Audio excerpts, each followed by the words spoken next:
Ngayong araw ay April 6. Ang mga sinilang ng April 6 ay nagtataglay ng kakaibang karisma. At ang mga kakayang ito ay makikita ng malapitan sa pamamagitan ng kanilang mga design. Tulad ng malaking paghanga sa mga magagandang bagay at maging ang kanilang mga unteachable quest for knowledge.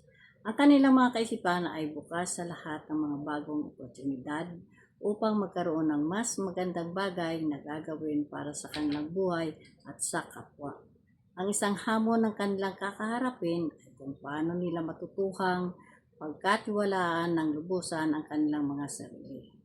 Kailangan nilang malaman na iba-iba ang pananaw ng bawat isa. Pero huwag mawala ng tiwala sa sarili sapagkat wala namang ibang makakakilala sa inyo kundi kayo mismo. Ilan sa mga positibong ugali na hangaan sa mga taong ito ay ang pagiging original, energetic, at curious nila sa maraming bagay. At ang pagiging realistic, superficial, and gullible naman ang mga negatibo sa kanilang mga pagkatao. Earthy Power Thought, my life is a reflection of the positive choices